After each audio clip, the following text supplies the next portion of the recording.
Why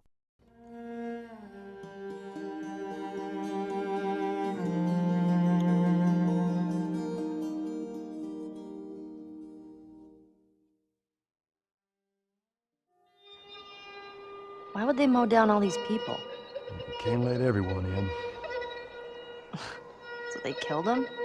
Dead people don't get infected. It's kind of shitty. The Last of Us really has been a story of contrast. It's some pretty dark themes, but they're juxtaposed against an aesthetic that we find very beautiful. That contrast is visual, but it's also in the environment. The world we decided was actually its own character. What happens 20 years after the fall of man when no one's taking care of anything? There's something really pretty about nature reclaiming its domain once we are gone.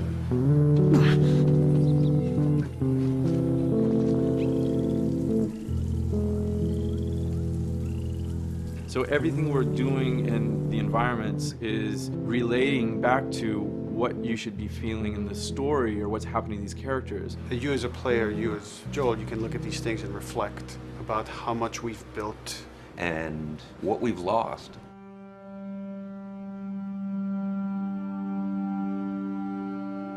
You get to see hints of civilization that used to be.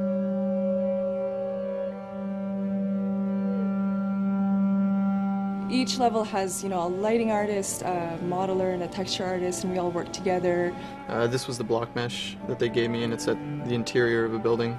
I had to be mindful of where I had set the lighting up in the color script, how it would be coming through the windows and lighting this area, which would give us this concept.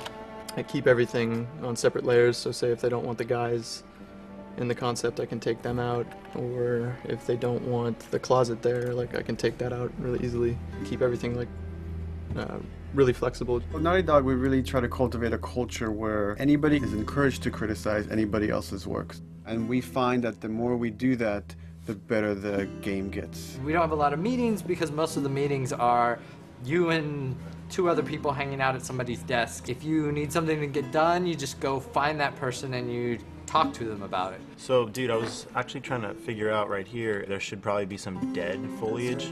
It might be cool to see some of the dead stuff around the edges of the green or even spilling out into the street. Maybe what we do is, in some of these areas, we use it as a transition from the actual concrete up to the side of the building. So they're almost sitting on top of a bed of dead foliage, that really rich kind of orangey brown color. Sienna or something would be nice. Something real cheddary. That's how you know you're done. The end product often ends up being stronger because that bouncing back off somebody else gives you a result that maybe you wouldn't have even thought of in the first place. All right, here's the bridge. That's our way out of here. Mandatory evacuation. Evacuate to where? What do you think? Quarantine zone. See, some places got a heads up before the infection showed up. Most didn't. We consciously take in consideration lighting in the beginning. I've never ever focused so much on lighting and how much sensitivity there is to that here. Did you talk to the character artist about her hand? So her face is getting a lot of speck, but then her arm is just bone dry. You think something we can tweak in shader? We'll have to send back to character team Michael to take a look. I can play with the lights and see if that creates more speck. Yeah. So all the characters cast soft shadows onto the environment. Even when there is no direct sunlight or no direct light sources, we still have nice fuzzy shadows. Damn, that's quite a drop. If you shine a line on a red wall, it will bounce the red lighting of the whole environment, making it red. Everything should have a bounce lighting, otherwise the world is gonna feel dry and unrealistic.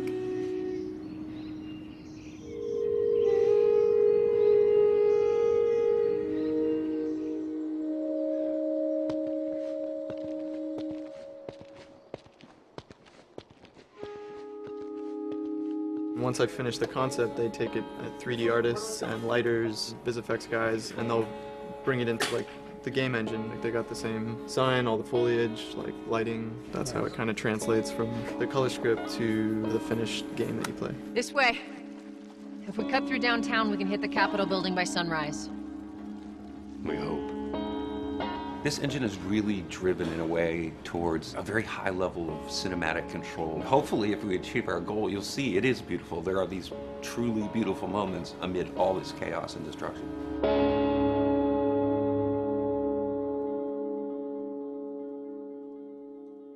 PlayStation